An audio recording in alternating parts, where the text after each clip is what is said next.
Hello, and welcome to the Existential Station podcast. I'm Dr. Chris Bradshaw, and I'm very pleased to be joined by Maria Reardon here today.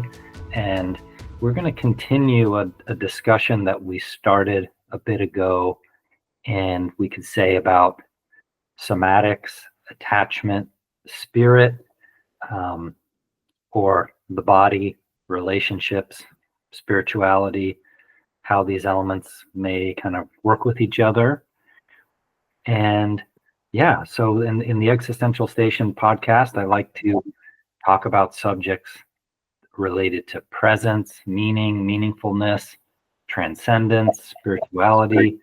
And I like to bring on kind of creative and interesting folks to help explore those topics and related topics. So Maria, thank you for being here today. Thank you, Chris, for inviting me to come back. I really appreciate it.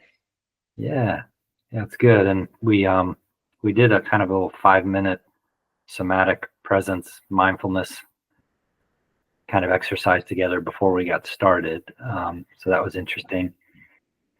And so I might actually start us off with a quote or two. And so, and then we'll kind of go from there. And we don't have an agenda. We haven't planned things out too much. We're gonna talk about this subject. So, a quote from a philosopher that I really admire, who I got to take some courses with, Jacob Needleman. He wrote in his book Lost Christianity the following: real knowledge does not come from thought alone.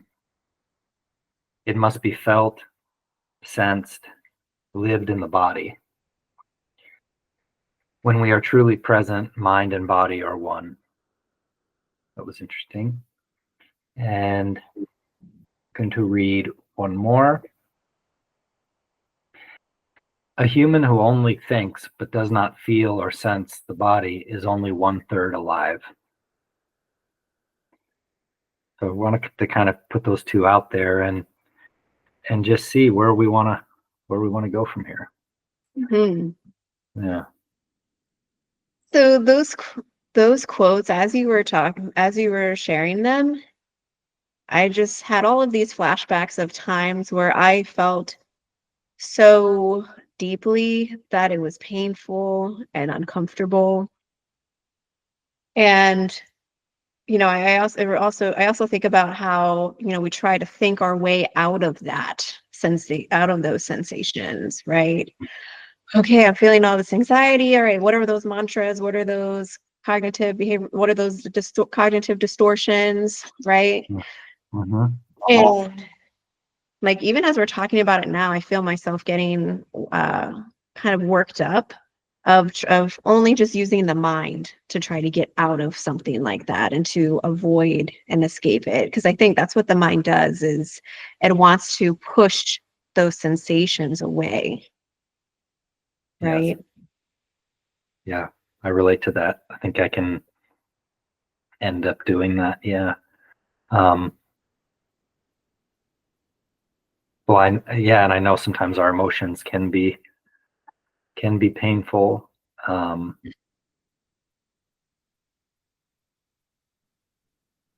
yet sometimes, go ahead. Okay. So then going back to that of, our mind, which, by the way, we give so much of our power to the mind. Yeah. Like Alan Watts, he said something that I just love. He says, we get so caught up in our mind that we've lost our senses. And the mind is a good servant, but a bad master. Mm-hmm. And I think about just how over time we really just let our minds have full range and full access to how we experience life. Yes. What are your thoughts on that? I agree. There's a lot of automatic thoughts, a lot of automatic reacting.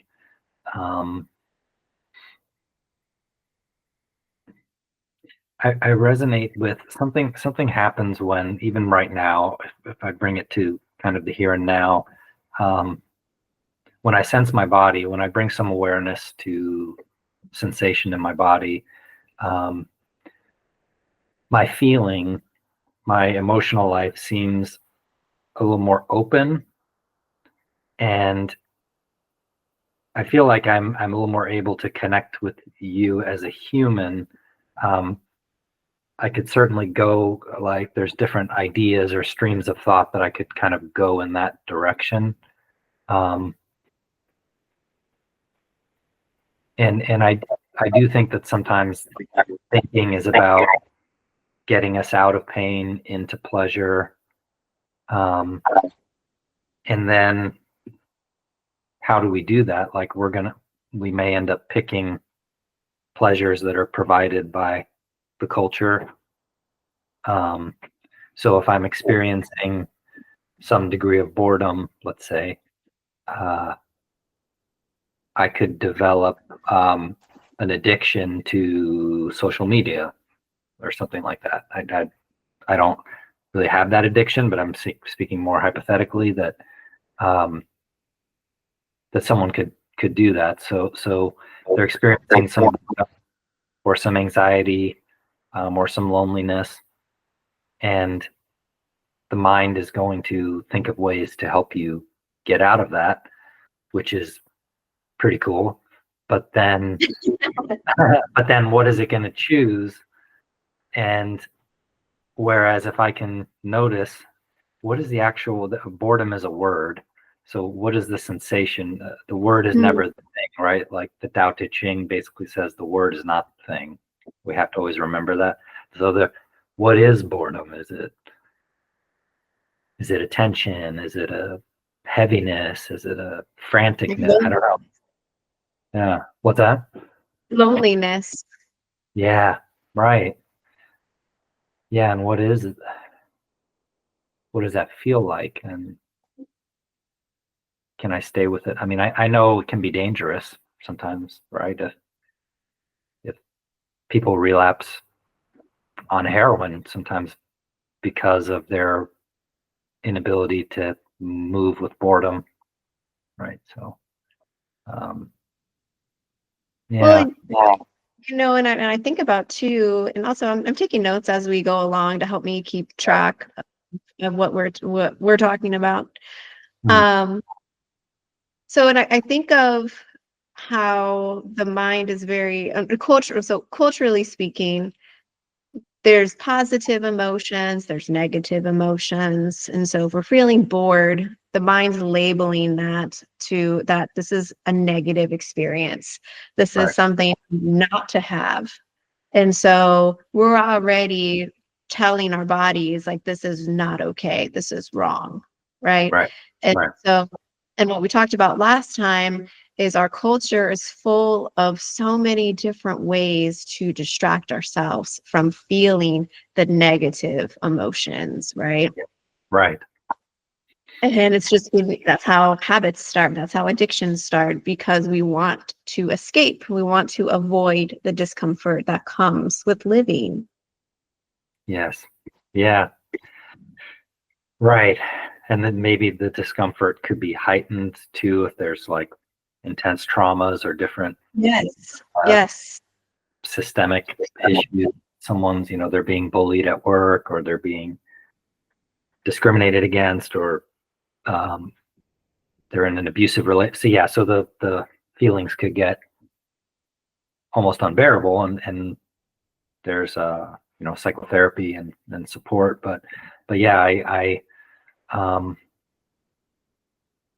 so I'm thinking of something that I like about some existential psychology ideas is they're big on dialectics, and so it's like they'll say things like boredom can be a portal for greater meaningfulness in your life, Mhm. or loneliness can be a portal for a deeper love, or anxiety can be a portal for greater freedom and creativity. So it's then how to pass through, and I do feel like the body, getting in touch with the sensation of the body in kind of a mindful, non-judgmental, attentive way, like a, and can maybe be that bridge sometimes. Because like if Yes. if I'm feeling something, I'm feeling bored, and my mind starts looking for ways to not get bored. Some of them addictive that cause problems. I don't want to do that, but the mind's trying to help me get out of it. In that moment, if I can sense, well, what really is this? What is actually going on? And for me, that's often bringing awareness into the body, but I have to have a regular practice of doing that. Like I have a sitting meditation practice that involves sensing the body, and then I have different things set up throughout my week because I have to make it part of my lifestyle in order to be able to do it when the stakes are high. I can't, again, when we talk about that initial quote of how do you know something, I can't just read about this and expect to do it like just randomly whenever I, yeah. Well, so something that I've learned that I think is really helpful for me in deconditioning some of these habits, these neural pathways, and then trying to create something different for myself. When a lot of the time I will sense urgency. So let's say if I'm late for an appointment and I'm driving down the street and I'm stuck in traffic, I'm already feeling overwhelmed, right? And I want to get out of the situation. It's uncomfortable, so I'm going to drive fast. I'm going to try and weave in and out of the lanes to get around people. Mhm. But as a result, I'm risking getting into a car accident. I'm risking something, right? And how many times has it happened where we think we're maneuvering and getting around cars, but we end up getting stopped at a red light, and the people we just cut off pull up right next to us, and so there's just wasted effort. A lot of energy spent to do that. So that sense of urgency. So what is that's underneath it, that's fueling the urgency? So I like to tell people when I'm working with them, when you notice that, that's your cue to take a pause and to let that wave of urgency ride itself out, because it will. And one thing we know about life is impermanence. Nothing is ever the same, and it's always shifting and changing. And so that state that you're in of discomfort is going to go away. But a lot of the time, we don't let ourselves make that connection because we act on that impulse. Ooh, Makes yeah. sense? Yeah, totally. Yeah. And Mhm. so and teach ourselves or just start bringing awareness to it. Yeah. All right, that's taking a pause. Okay, let me be with that discomfort. And what you're also doing too is you're showing yourself and teaching yourself that you can endure hard things. You can endure discomfort. And you want to build that slowly over time. And isn't that what they talk about in somatic experiencing, Yeah. is you're slowly building your window of tolerance through titration. Yeah. Yeah. Titration. Right. Right. It doesn't have to become this harsh moralistic thing like I'm never going to rush again. It can be titrating or experimenting with it, and yeah, coming in and out of it and noticing it. Yeah. I really love that this suggestion to notice when you're rushing, and I would Yeah. imagine that sometimes there's tension, or there's anger, Yes. frustration, and maybe even like, some thoughts like judgmental, like, you're in Tucson, Arizona, maybe Florida is the same. I don't know. We have there can be this real prejudice against what's called snowbirds. Oh yeah. Oh yeah. We have a ton of them. So when people come here, a few months out of the year as part of their retirement, and the stereotype is that sometimes they're driving really slow, sometimes maybe taking in the beautiful desert scenery and our huge saguaro, cacti that are up and cacti. And, but sometimes we're just like, wow, snowbirds, old judgmental thoughts. And, yeah. Hmm. But in doing with so after you have the awareness to it and you kind of and this is where the grounding would be important as you're Mm, writing out the urgency.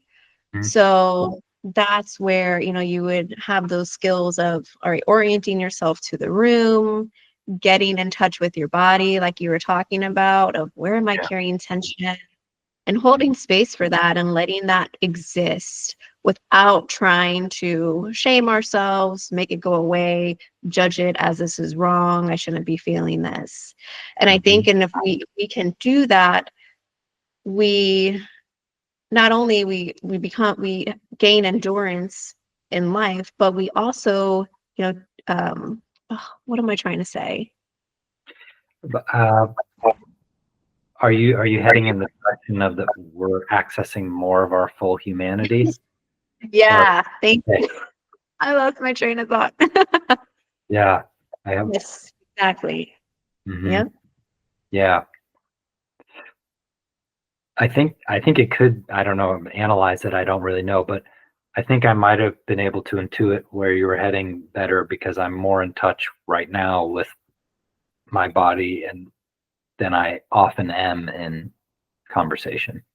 I mean, I'm with clients. I tend to be pretty in touch with it, but then in normal conversation, sometimes, um, and I do have a strong, intellectual side, and so I get excited when I'm talking to someone that I know is thinking about things, and so I could easily, just get excited and just get totally identified with my thoughts. But then I might lose the. I think that might be why I.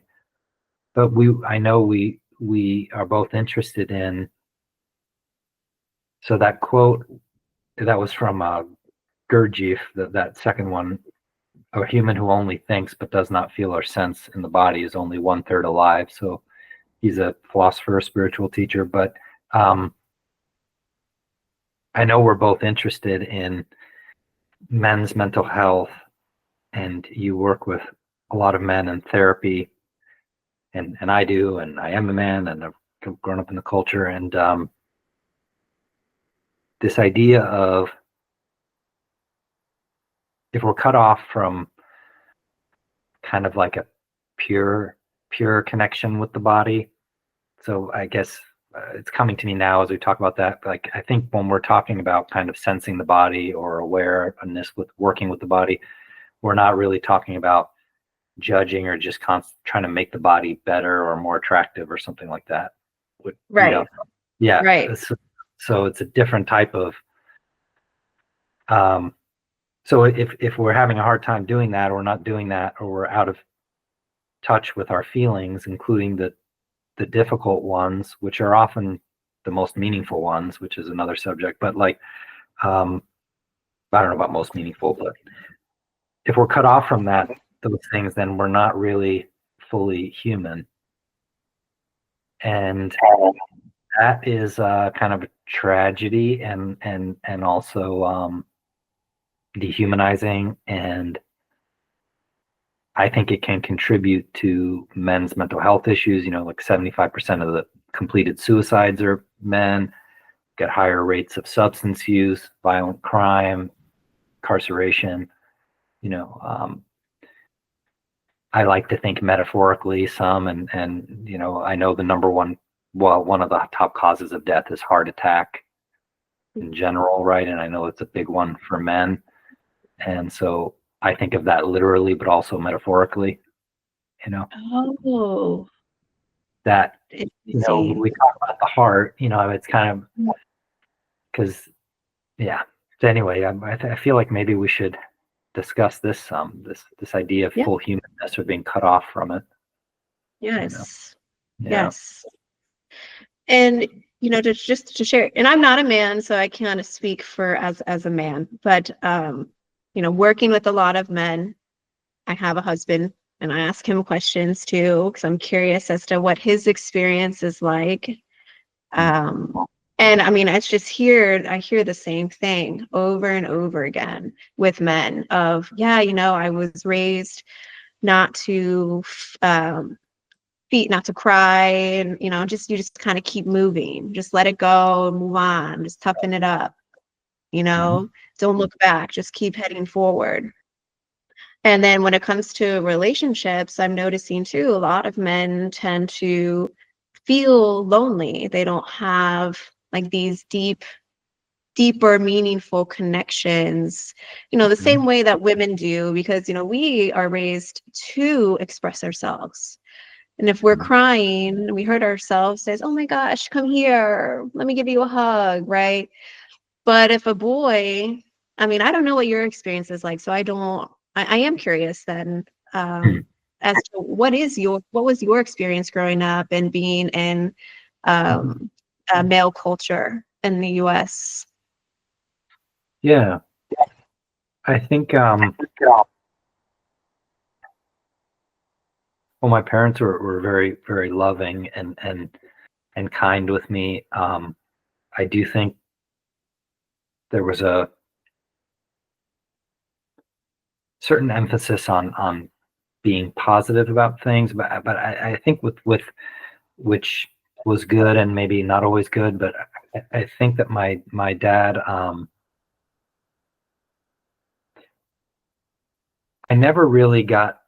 I didn't get harsh or overt messages from my parents about expressing emotion. But that there probably was let's figure it out and move on fairly quickly. So like solution based. Yeah. But I think becoming an adolescent and going into the broader culture, like at school with peers, and then some other elder male influences early on, I think were more the expectation is to be tough, be assertive, a lot of stuff around like proving you're not gay, Oh which yeah. problematic, yeah, and also yeah, and then I think it's possible that part of what happened is like I have a strong artistic side and I have a strong kind of intellectual side, and then I think some of those cultural influences maybe then channeled me into the intellectual side or into expressing my emotion only through art. Oh, okay. I could express my vulnerable emotions and my interesting, meaningful, how does boredom turn into, I could do all that through an indirect means. But then in terms of how I actually am with people, the expectation is to be competent, in control, um, and it's just like, yeah, there's a big part of me. And I'm much more compassionate with other people and with men than with myself sometimes about this. But there's a part of me that it's like it's very unattractive for a man to be too, you know. But but I also feel like there's benefits to um, having some discipline with how emotions are expressed, and that's what I'm coming to now. Is it's like I want to be able to express deep feeling and vulnerability. I don't necessarily want to express every negative emotion I have about everything, you know what I mean? Or and I don't want to dwell in certain things, you know what I mean? Like I don't want to vent constantly about things I'm angry about, or so it's like this, I feel like You there's want yeah, like I don't think black and white about it. Like I don't think expressing all my feelings and emotions just with no filter is necessarily helpful. But I also think overall, there's more of a problem with repressing them and holding them in than there is with expressing them. But yeah. Well, how I feel about it. But you yeah, know, and I wonder, I think about, do you find, like, what is there a line between, and this goes for anybody, of expressing yourself and letting it out and being vulnerable, but then also, okay, I can pull back here. I don't need to necessarily share all of this. yeah, yeah. There's some type of line, and yeah, because sometimes sensing my body and breathing, I can say, I actually don't need to express this. It's okay. You know, Yeah, like I got this. I'm good. yeah. Like, yeah. Which is interesting working with men because, like, I was having a conversation with a man recently, not in therapy, but he kind of was basically like, I'm thinking maybe I should go to therapy, but I'm kind of skeptical. That was kind of his general idea. And he said to me kind of pointedly, like, I think he was trying to maybe throw me off a little bit, but he just said, is it possible to overly express your emotions? Is it possible to, like, overly explore your emotional psychological life? And I think he was surprised that I just kind of quickly said, well, of course it's possible. Like, I mean, of course, I mean, but, and yet maybe, how do you feel about what's going on with you? I mean, is that your issue? Or, and he said, well, no, I'm probably the opposite. I'm like, okay, well, but like, sure, yeah, it's possible. I mean, I don't know what you think about that in terms of, yeah, Yeah, I don't know. That's a hard one, I yeah, think, to answer. Because what if the person is doing a lot of healing work and they have a lot of trauma, and so they've suppressed stuff for so long, and now it's coming out. So yes, they are expressing a lot of emotions, mm, and they maybe are more reactive because they're finally getting in touch with some of these things that they buried. And so how do we offer them that space as clinicians? yes, I think that's a lot easier to do as clinicians, because that's why we're here, is to give people right, space to let it out. But in your, personal yeah, life, yeah. I know in somatic experiencing, sometimes which is, for those that don't know, it's kind of a form of healing and working with trauma and other things, but um, it is possible for people to re-traumatize themselves by how they talk about certain things. And we can sometimes, we can have a desire sometimes, especially maybe once a certain barrier has been broken, is to kind of go into everything and explore everything and say it all, which can be cathartic and helpful, and then can also, someone can talk themselves into more of an issue. So it's kind of like, part of therapy sometimes is, as a therapist, is like the art of interrupting, and the art of guiding, like, again, in and out. Sometimes less is more, just manageable amounts sometimes.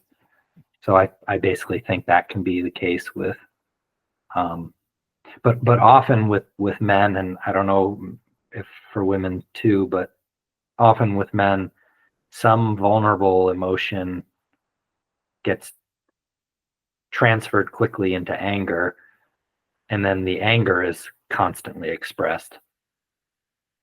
And so it's kind of like, anger is a useful thing. We need anger. We have a very conflicted relationship with anger in society, because everyone's supposed to be nice all the time, and yet everyone's supposed to be tough and confident at the same time and not around. So, but don't get angry, because we know that anger can be dangerous. It's scary because who knows how far someone's going to go with it. And if I express anger, will they retaliate? And so yeah. it's scary, but I don't think so. If someone's like addicted to expressing their anger constantly, but they're not expressing what's underneath it, that could be an example of how helpful is that over time, really, Right, right. Yeah. And I think a lot of people, no, and since we're talking about men, especially men, struggle to, well, if it's not anger, then what is it? I'm not Yeah. feeling angry, but it just shows, it's demonstrated, it looks like it's anger. But what's really happening here? And so a lot of the time when I'm in session with people, with men, and I notice that they're getting, so they're experiencing something, some sensations are taking over. And so that's when, okay, let's pause and let's be with what's up for you right now. And tell me what are you feeling right now? And so many times they want to go cerebral and they want to talk, they want to think it out. But trying to direct them back into their body. Well, what is the emotion? I don't know. They don't know. Yeah. And then, well, what are you feeling in your body? And then so trying to make that connection for them to learn how to redirect their attention from the mind that's going to take them to all of these scenarios that don't actually exist, but bring them here in the present moment and just be with what it is that's coming up. And it's a challenge. So I spent a lot of time and just at least in the beginning, educating men on emotions. And here's the feelings wheel. Let's work. Okay, let's start with anger. All right, let's work our way back. Yeah, I think that's a great service to do that. Yeah. So there's probably moments where you notice that, oh, this person start able to express different shades of feeling or emotion. Mm-hmm. Yeah. Yes. Yeah. Yeah. And getting them to recognize when they're experiencing a shift in their body, right? So if they want to start crying, okay, well, let's be like, so that they become more aware of themselves, right? Because then they're going to feel more empowered. And, oh, I don't necessarily need to fall apart. I mean, I can, but I also learn, I can know how to, if I'm thinking of shame, I can pendulate and think of pride. And I can notice how my body shifts and changes when I'm in a prideful state. But then I can go back into shame and I can, so you can discern these different states of being and just how much more freeing that is to live your life, knowing Yeah. that you have that capacity to do that. Yeah. Yeah. Right. And I could imagine with that pendulation between pride and shame, maybe eventually the shame could become kind of more of a adaptive, like guilt, but then maybe with some confidence still in it. You know what I mean? Like the integration of I could see it. It's like, how do we integrate? It's like, I want to have pride, but I don't want to be defensively arrogant or something. And then I want to feel some remorse or conscience or some pangs of guilt when appropriate, but I don't want to spiral into drinking every time. So then by doing that pendulation, especially with the body and in the therapeutic relationship, I think then you can end up where I can feel some guilt. I also know overall that I have potential as a human. I'm okay as a human, Yeah. Yes, you don't have to get stuck in it. Right. And Yeah. caught. Yeah. Yeah. Because a lot of times we resist these difficult emotions because we know it's a little bit of a house of cards where if we experience them, I mean, that can happen with parents where, like, if a parent knows that they harmed their kid in some way, or which can be almost impossible to look at, and then they're, let's say, defending against it really, and they're blaming the kid, but then in the back of their mind, and then eventually they let it in, and it's just like devastating. It hits really hard. So it's like pendulating in and out makes it more manageable, less devastating, right? Yes. Yeah. But you can also use shame or anything like that that feels uncomfortable, any emotion or sensation, as a signal to something. So because shame is it's a learned thing. We're not born with it. I mean, Right. and especially in our culture, there, like, shame is pretty normal. It's been Yeah. normalized and part of it.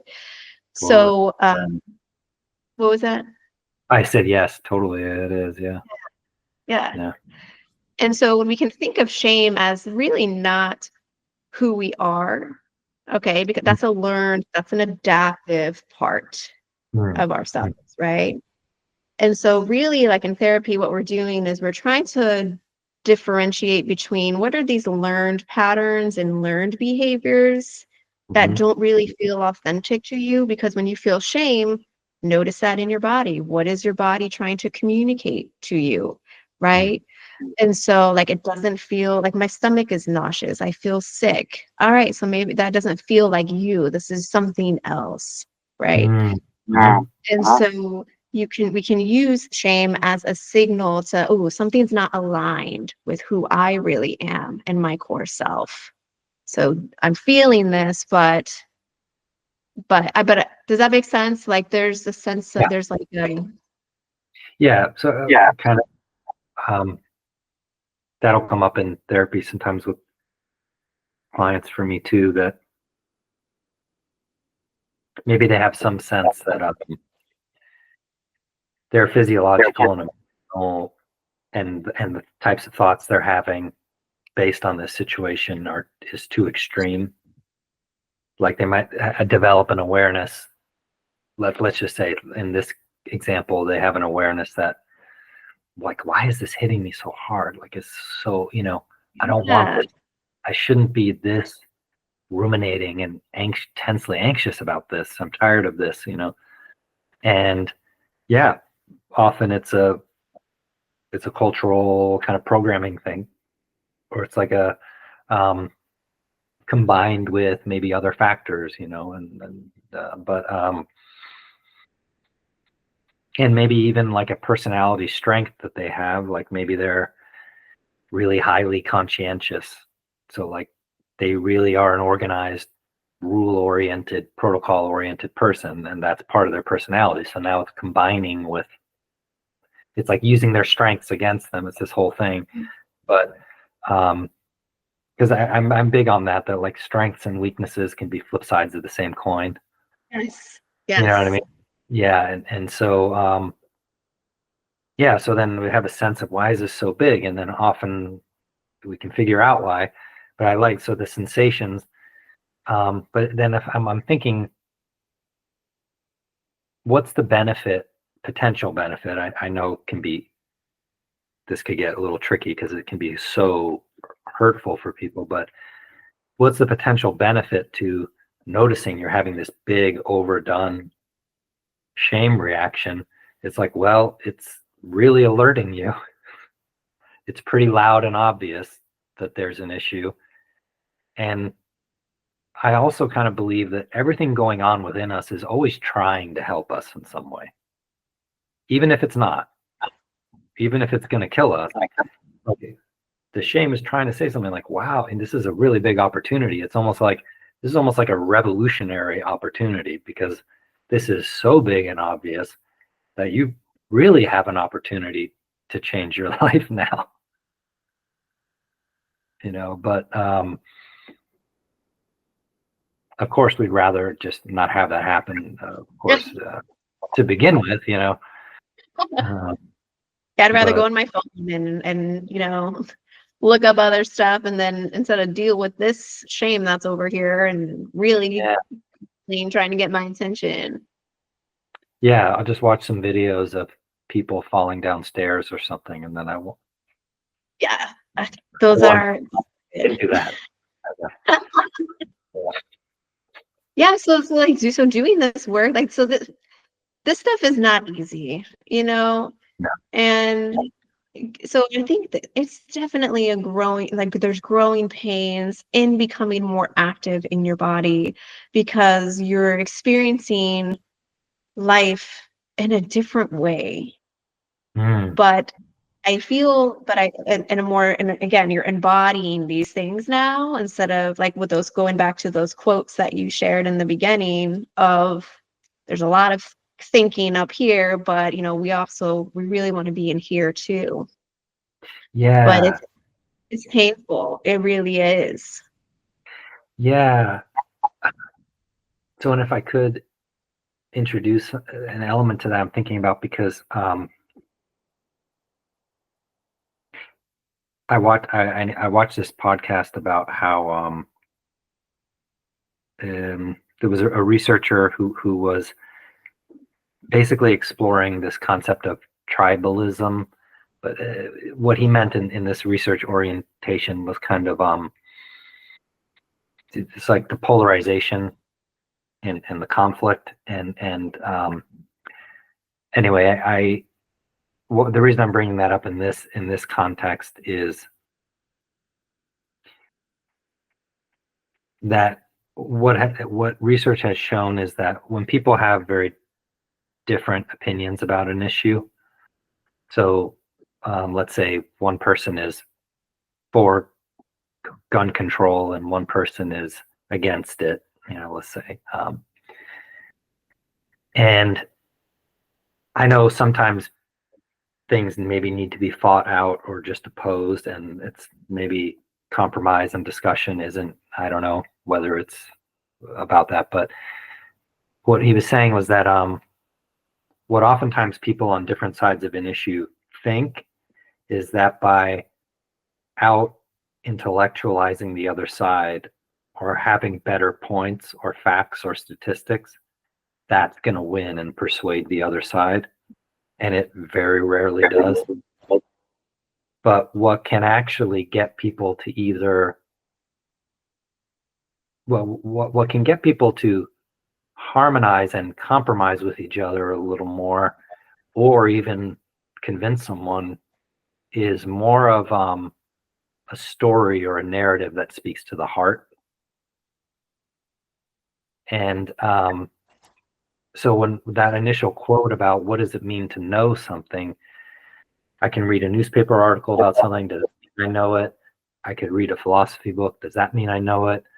That quote is saying, no, that doesn't mean we know it. Knowing something is goes much deeper. And so in that case, if you have two people with opposing sides, but they speak to each other's heart, now they at least know a little bit more about where the other person is coming from, really, and I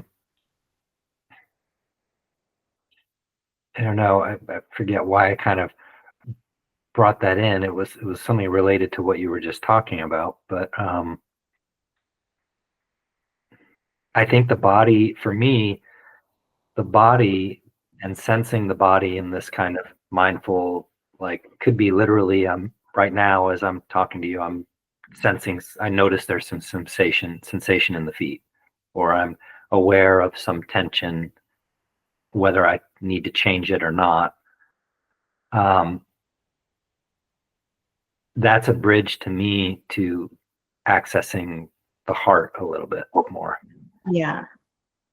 Because I think there's a default of me thinking, and then talking about the cultural piece, I'm thinking, I'm not noticing the body, and it's almost like the emotions get hijacked by a combination of the thinking and the ego, or I'm thinking of like, am I going to say something that Maria likes? Am I going to say something that makes sense? Am I going to say something smart or not? Do I sound boring or whatever? Like these different things. So it could just be in there, but then something changes when I sense the body. So I think if the body can be a bridge from the mind to the heart or something. Yes. Yeah. And that's when you can use the opportunity to pendulate, right? So you know what you're feeling, or so you know where the tension is. Oh, and I'm also feeling, I'm connecting to this emotion over here. All right. So anger. All right. And now I can pendulate and think of a moment I felt loved or joy. And so, right. So you see how that all kind of flows with each other. Yeah. Hmm. It's something that you said, Chris, too, that got me thinking of, experience. So experience is the great teacher, right? Mhm. And with modern technology and being able to access, I don't know, I want to look at Thailand. I want to look at photos of Thailand. I want to look at a video of Thailand, of people going around. And so I feel like I'm just using that as an example to show that we don't really necessarily have to experience in the same way that we, would have had to uh, Mm. before this technology came, right? Mm. Because we didn't Mm. have access to these types of photos as regularly, and definitely not the videos. And so we can become complacent in just watching TV or watching something without actually getting out and experiencing it. So how much of modern technology is also limiting our whole being, right? Yeah. Yeah. Uh, I know. I mean, so if I think, well, I mean, I've certainly worked with clients with some significant internet compulsivity, social media, porn, um, addictions, addictive behavior. Yeah. And then there's a whole spectrum. And then there's like the father who's saying, my gosh, my kids are on their screen all the time. They're way more interested in that than connecting with me. But I kind of set a bad example because when they were younger, I was always on my phone at the dinner table. And now that they're old enough, now that's what they're on. And I wish we could all connect, but I take my kid on a vacation and they're bored out of their minds when we're in like this beautiful environment. Yeah. Um, yeah. So obvious. I guess what comes up for me is when we were talking, I guess when we were talking about pendulation, when you were talking about the attention to the experience of the shame and the pride, and for me, when I was talking about when I can sense the body and my feelings, um, that requires attention, right? Like Mhm. that requires, and it's okay if I'm ADHD or if I'm autistic or or I still have uh, a power of attention. It may be quick, it may be I notice this and then that one and then this one and then my mind goes and I come back. That's okay, but so I'm not saying everyone has to have this like long attention span, but that yeah, if I'm always just giving up my attention, like I've had to set limits on myself for checking my email. Me too. Yeah, because it was just constant. And yeah, it's great. I'm sure some people like that I respond 3 seconds after it hits my inbox, but some of them might be disturbed by how quick. Like, were you just waiting for my email? Um, but like I had to tell myself once in the morning, once in the afternoon, once in the early evening. That's it. And I don't always succeed, but what I notice is, oh wait, my attention is belongs to me on some level. Where do Oh, where do I want to direct it? yeah, it's like you're not controlled by the email, for example. Yeah. I mean, often I am, but Yeah. yeah, I'm working on it. Yeah, and it does increase this. Well, it's all been talked about. There's a dopamine thing. There's a little bit of a Yes. anticipation of a reward, but then also an anxiety, but also a tension, and then a compulsion, and I don't have control of my, yeah. Exactly. And actually that was where I was about to go, was the dopamine. Mhm. Hits in that book, Dopamine Nation. Mhm. So, Yeah, I think I've shared it with you. I need to read it because Yeah. uh, It's good because because we are distracting ourselves with pleasurable activities, right. we are decreasing our tolerance for pain. So pain becomes, we feel it even more, and pleasure becomes, we also increase our tolerance for pleasure. So we need more of it in Mhm. order to feel that high, to get that high. Wow. And You know what? so, yeah, I go did ahead. I did listen to an interview with that author on the Scott Kaufman's The Psychology podcast. I forget her name now. But yeah, it was really informative, and she did talk about kind of like a detox kind of protocol, Yes. you know, Yes. how difficult it can be, but it can help in therapy. And I've certainly worked with people along those lines of, you know, yeah, reducing or even trying to abstain as much as you can. And then what do you fill that space and time with? And Yes. it Yes. can be really hard. Yeah. It is hard because again, you're having to connect with your with your emotions and these sensations, and getting back into your body. And so then, but I must say that the benefit of doing all of that, of doing this hard stuff, huh, it's just Yeah. like Yeah. you just access so much more of who you are in life, and because all these other things just feel so restricted, right? And Yeah. so your heart opens up, your body starts opening up, everything starts unfolding, and it's just so beautiful. It is, isn't it? Yeah. Yeah. Yeah. I'm thinking about that boredom into meaningfulness movement, like, Oh yeah. and because well, let's say I'm having a conversation with someone and I'm getting bored or something, or um, I can sense my body, I can notice what it's like to be there, and then often when that happens to me, I can access a deeper feeling for this other human being. You know what I mean? And it can I can remember that, like, is my life about being entertained? Like, is that all of what life is about? Is that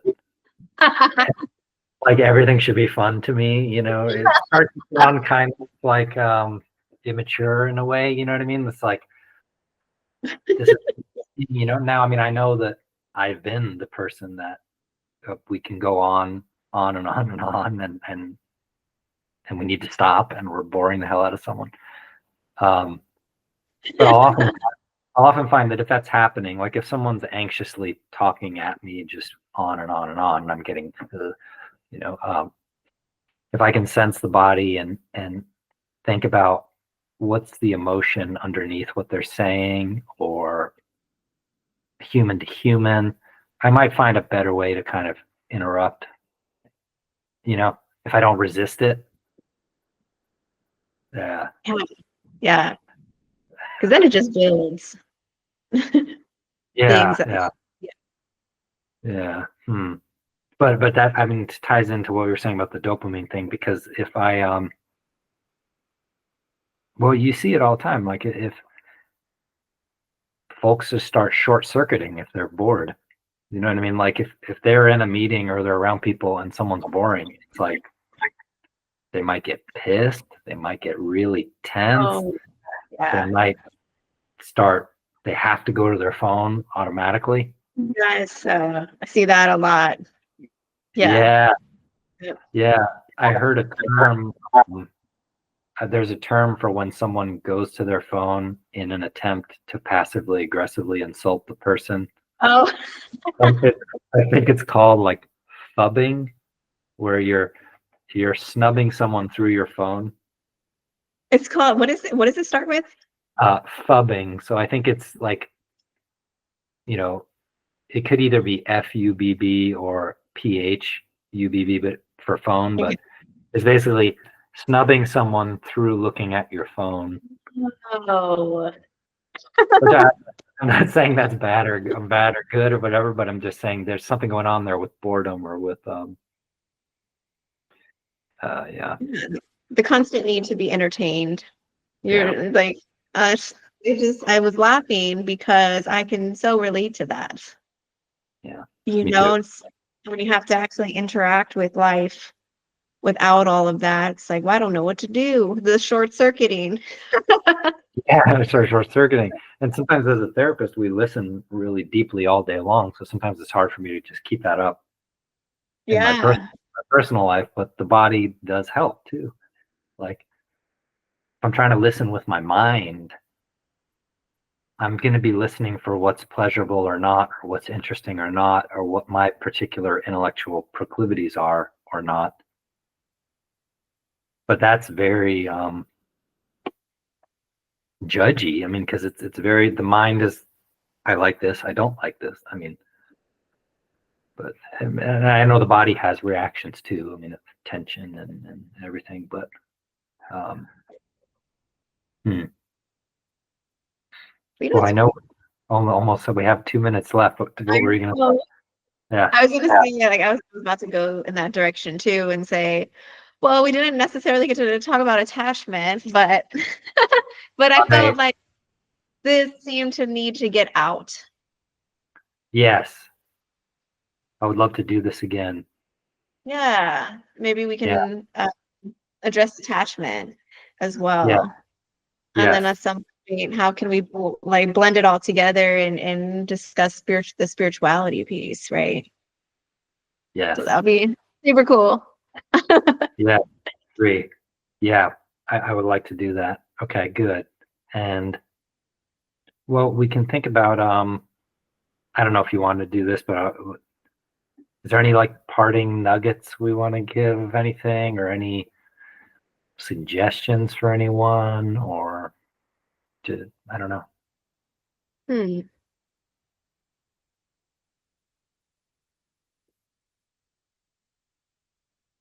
You know, what stands out to me is like I think the greatest gift, I mean, that I feel, and I think a lot of us can, what I think is a lot of people, sorry, I'm like, how do I say this? There's three different ways I want to say this exact same thing. Um, Self-awareness is one of our greatest gifts that we can Mm, have mm, because that brings us again, so that's almost like the tool to use to have more capacity for your mind, for your body, for your spirit, right? So when we talked about bridging all of that together, mhm. that awareness piece and slowing down, right? Yeah. And so we're so quick, everything is fast, everything is instant. I can get something within 2 days. I can text you and you'll receive it in 2 seconds, right? And then you got to text me back, and we're just always on, always on. And I think with that in itself comes a lot of mental health issues, a lot of anxiety, because I feel like I'm controlled by life and I'm not in control. Yeah. And so I think slowing down is something I really encourage people to try. And I do understand that sometimes, people who've had trauma where stillness wasn't safe for them, right? And how that can be scary. Yeah. And so working with someone, a professional who can guide you and hold space for you to slow down and teach you the how to embody that, how to experience that, right? Because I can tell you tell you everything, but you yourself, it's about you getting that experience. Yeah. Thank you for that. It's beautiful. I think that's a beautiful way to end this